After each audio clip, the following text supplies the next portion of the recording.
Hello दर्शन नमस्ते अनि good morning सबैजनामा तपाईहरु नयाँ हुनुहुन्छ भने मेरो च्यानललाई सब्स्क्राइब गरिदिनु र पुरानो हुन्छ भने मेरो भिडियोलाई लाइक कमेन्ट र अरूलाई शेयर गरिदिनु होला अवश्य पनि म सानो युट्युब ब्लगलाई पनि अवश्य सपोर्ट गरिदिनु होला हैन तपाईहरुले सपोर्ट गरिदिनु भने मेरो पनि अगाडि बढ्ने मौका छ आज म सङ्खुवासभादेखि माथि लुक्ला नाम्जे एभरेस्ट बेस क्याम्पसम्मको यात्रामा छु म तपाईहरुलाई अरु भाग पनि देखाउने छु अरु पार्ट पनि देखाउने छु तपाईहरुले मलाई सपोर्ट चाहिँ गरिदिनु पर्यो म आज सोलुखम्बुको माकुलुङ गाउँपालिका वडा नम्बर 3 मा गइरहेको छु मेरो ब्याकग्राउन्डमा तपाईहरु देख्न सक्नुहुन्छ माकुलुङ 3 यो के भन्छ पेल्मोङ भन्ने साइडमा म बसिरहेको छु हिँडिरहेको छु मामाको साथमा अगाडि बढेको छु अगाडि मामा हिँड्दै गइरहेको छ हैन म पछि कस्तो यात्रा हुनेछ म तपाईहरुलाई सबै ठाउँहरु देखाउने कोसिस गर्नेछु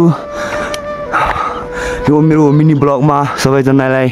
वेलकम छ अनि सबैजनाले सपोर्ट पनि गरिदिनुहुन्छ भन्ने अवश्य आशा छ यस्तो राम्रो दृश्य छ हैन अब पहाड छ माथिहरु कुहिरो लागेको छ अब उकाली पहाडी गर्दै हामी जंगलको बाटो हुँदै जानुपर्छ धेरै यात्रा कठिन भएका कारणले अनि विशेष गरी यातायातको सेवा नभएको कारणले हामी पैदल यात्रा गर्नुपर्ने भएका कारणले हामी बिहानै उठेर 4 बजेदेखि हिँड्ने क्रममा आज म एउटा छोटो ब्लग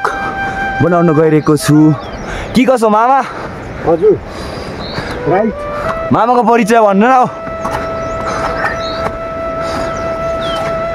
आज धेरै मलाई जोखिम भइरहेछ किनभने अलिकति ट्राभल्स गर्न असहज भएको ल महसुस भइरहेछ अनि यात्रा कस्तो होला भन्ने तपाईको प्रतिक्रिया छ मेरो वास्तवमा भन्नुपर्दा एभरेस्ट बेस क्याम्पको ट्राभल्स हो हजुर हामी पर्यटकीय क्षेत्रमा जाने गर्दछौँ किनभने हाम्रो अलिकति अल्फा विकसित भएको जस्तो मलाई महसुस भयो एकदम ठिक किनभने यात्रा अलिकति इजी नभएको अलिक कठिन भएको कारणले हजुर इजी नभएको रिलायन्स आत्मा भइरहेछ ल मामालाई हाम्रो यात्रा एकदम कठिन र एकदम अब रोचक खालको र रमणीय पनि भइरहेको छ अरे तपाईहरुलाई कस्तो लाग्नेछ भनिदिनु होला हैन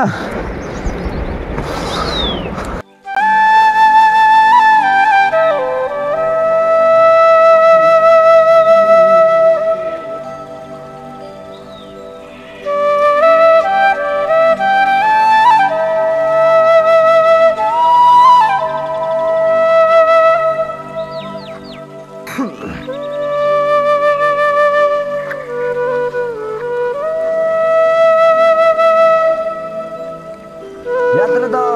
राम्रो रहेछ मलाई अलिक कठिन भएको कारणले मात्रै हो नि अलिकति 1-2 शब्द इंग्लिश पनि जाओस् न यात्राको असुविधा यात्राको भन्नेमा अलिकति यो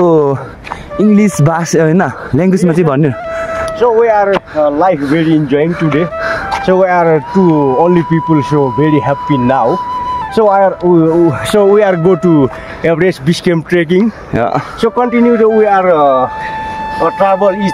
very good today. So very good weather is my personal thing. Yeah. So very enjoying. Yeah. So we are people. We are go to Sangkosaba district to Solukhumbu district. So go to Everest Base Camp immediately. Yeah. So thank you. It's my pleasure. धन्यवाद उकालोको बाटो धेरै अप्ठ्यारो हुने रहेछ अनि संघर्ष गर्दै जाँदा जुनसुकै क्षेत्रमा पनि जुनसुकै अब कठिनाइ पनि सहनु पर्ने रहेछ त्यसका साथमा हामी पनि आज अगाडि बढ्ने छौं यात्रा कस्तो रहनेछ अब अगाडिका बाटोहरु हामीलाई थाहा छैन कस्तो छ हैन कस्तो टाइपको हुनेछ आज मौसमले साथ दिन्छ या दिदैन त्यो पनि हामीले थाहा छैन हैन त्यसैले हामी आज कन्टिन्यू अगाडि हाम्रो गन्तव्यसम्म पुग्ने क्रममा हामी यात्रा गरिरहेको छौं आज विशेष गरी हामीले माथि पछाङलेमु गाउँपालिका लुक्ला विशेष गरी एभरेस्टको लागि इम्पोर्टेन्ट ठाउँ भनेको र एयरपोर्ट हुने ठाउँ लुक्ला हो त्यहाँसम्म हामी पुग्ने हाम्रो गन्तव्य त्यहाँ हो त्यसका कारण हामी एकदम कठिनाइको साथ अगाडि बढिरहेको छौं तर हामी पुगिन्छ या पुगिदैन त्यो पनि हामीलाई थाहा छैन तर हामी एकदम कोसिस गर्नेछौँ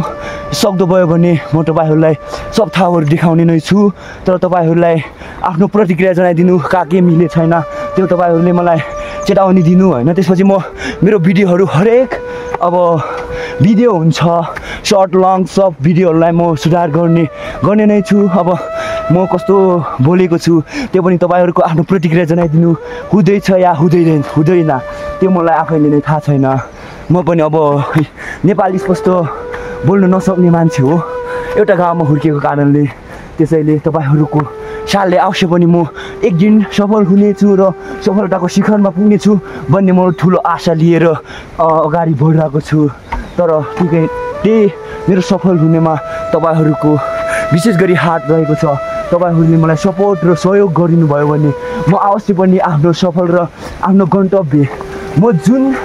ठाउँलाई सोचेर मेरो कल्पना गरेर गइरहेको छु त्यो ठाउँमा अवश्य पनि पुग्नेछु र मैले जे सोचेछु त्यही तपाईँहरूले सफल सहयोग गर्नुभयो भने म अवश्य पुग्ने नै छु हस् धन्यवाद सबै साथीहरूमा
Roti biskut saja deh. Jamin gitu.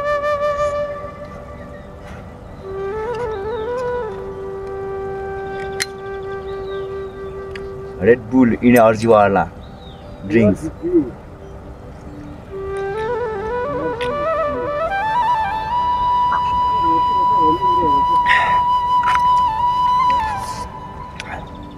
यो आएपछि एनर्जी बढ्छ क्या हिँड्न मजा आउँछ काम गर्न मजा आउँछ भिटामिन सी प्राप्त हुने ड्रिङ्क्स एनर्जी ड्रिङ्क्स त्यतिकै भन्दैन हैन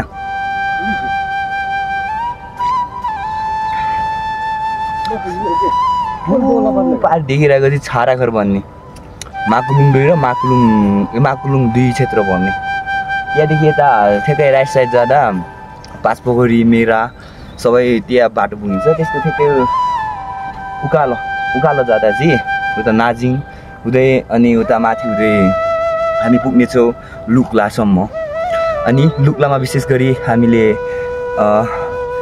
रेस्ट गर्छौँ 1-2 दिन बस्छौँ अनि त्यसपछि त्यसको साथमा हामी 1-2 दिन बसिसकेपछि लुक्लालाई परिक्रमा गरिसकेपछि हामी फेरि एभरेस्ट बेस क्याम्पतिर बढ्नेछौँ त्यहाँको कल्चर कस्तो छ अब त्यहाँको प्राकृतिक भूगोल त एकदमै राम्रो छ भन्ने सबैलाई थाहा छ तर पनि म तपाईहरुलाई देखाउने नै छु कस्तो बाटो छ कस्तो ठाउँ छ कस्तो गाउँ छ कस्तो मान्छे छ कस्तो खालको उनीहरुले अब गर्छ कस्तो खालको खेती गर्छ अब उनीहरुको खासमा खेती भनेको त्यो पर्यटन हो उनीहरुको व्यवसाय भनेको पर्यटन हो हिमाल आउने उनीहरुलाई हिमाल चराउने अब लगायत उनीहरुलाई गाइड गर्ने उनीहरुलाई देखाउने खालको रहेको छ हामी पनि कामको लागि नै विशेष गरी हिरेका त्यतिकै घुमघामको लागि त हामी पनि हिरेको छैनौं अब ठाउँ कस्तो छ त्यहाँको प्राकृतिक भूगोल कस्तो छ त्यस बुझ्नको लागि हामी अगाडि बढिरहेको छौं त्यो पाए भने काम पनि गर्नेको आधारमा हामी हिरिरहेको छौं तपाईहरुलाई कस्तो लाग्छ मेरो भिडियोमा तपाईहरुको प्रतिक्रिया जनाउन चाहिँ कहिल्यै पनि नभुल्नु होला म हरेक भागको भिडियोमा म तपाईहरुलाई यही भन्ने छु र तपाईहरुले मलाई सपोर्ट गर्नु पनि अवश्य नभुल्नु होला तपाईहरुले सपोर्ट गर्नुहुन्छ त अनि म अगाडि बढ्न सक्छु अब 1-2 घण्टामा हामी छाडाघर निस्किने छौं छाडाघरमा हामी खाजा खान्छौं त्यो पनि म तपाईहरुलाई देखाउने नै छु अब कस्तो कस्तो महँगी कस्तो मूल्यमा त्यस्तो अब घना जंगलको बीचमा रहेको यो मान्छे हिरिरहेको मान्छे यात्रा गर्ने मान्छेको लागि सेवा सुविधाको लागि उनीहरु बसेको छ कस्तो त्यहाँको कस्तो रहेछ म तपाईहरुलाई सबै देखाउने नै छु अब अहिले चाहिँ हामी ठ्याक्कै माकुलुङ 2 र माकुलुङ 3 बैठुने यो छाडाघर बन्ने ठाउँमा आइसकेका छौं यहाँ हामीले मामासँग एकदम चिसो खाइरहेको छौं हैन एकदम तिर खायो अब एकदम प्यास लाग्यो गर्मी साथसाथै घाम धेरै खर भएको कारणले हामीलाई गर्मी लागिसकेर यहाँ हामीले चिसोहरु खाने छौं यहाँको यता साइड गयो भने मेरा पुगिन्छ मेरा अनि पासपोखरी सम्मो र मेरा माथि मेरा के हामीलाई पास नि बाटो प्राय मान्छे जान्छ हामी चाहिँ अब तल माकुलुङ 3 देखि आइरहेको हामी अहिले यहाँ चिसो खाने क्रममा छौं हैन तपाईहरुलाई कस्तो लाग्छ यो ठाउँ म तपाईहरुलाई देखाउने छु हैन मामा कतिला यो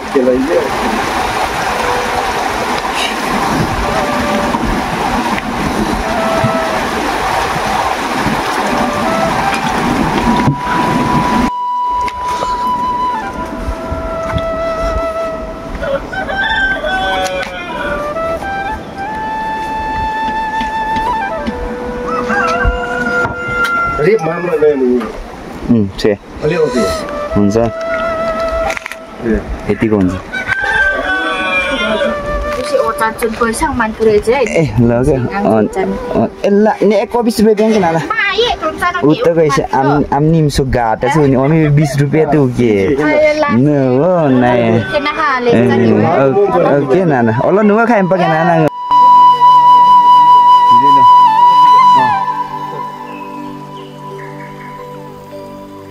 यो एउटा हामी फेरि बेठोमा छौं भन्ने डाँडामा निस्केर ओह्रालोतिर लागिरहेको छौं यस्तै बाटो रहेको छ सागुरो छ एकदम डेन्जर छ त्यसका साथमा भिरमा त्यो अब ढुङ्गाहरु टालेर बनाएको के यस्तो टाइपको छ मामा अगाडि बढिरहेको छ भने म पछाडी मामाको पछाडी आइरहेको छु तपाईहरुलाई कस्तो लाग्छ तपाईहरुलाई अब भिरदेखि डर लाग्छ कि लाग्दैन त्यो भन्नु होला अनि हामी जाने भनेको त्यो पहिरो देख्नुहुन्छ नि त्यो पहिरो चाहिँ अब बोस्मेको मुनि गाईखारका माथि बोस्मे मुनि पहिरो गइरहेको रहेछ त्यहाँ अब म अहिले भन्दा 2 वर्ष अगाडि आउँदा चाहिँ सानै पहिरो थियो अहिले ठुलो पहिरो बढेर भइसकेको रहेछ अनि हामी जाने भनेको त्यो माथि गाउँ देखिरहेछ तपाईले गाउँ देख्न सक्नुहुन्छ माथि गाउँ अनि त्यो बाटो पनि देख्नुहुन्छ त्यो बाटो उडै जाने हो अनि त्यो बाटोलाई लागेको छोपिरहेको डाँडा कटेर चाहिँ एउटा पाङगुम भन्ने हामी भिलेजमा निस्किन्छौँ गाउँमा निस्किन्छौँ त्यहाँको पनि म तपाईहरुलाई अवश्य पनि भिडियो देखाउने छु तपाईहरुलाई अन्तिमसम्म मेरो भिडियो हेरिदिनु होला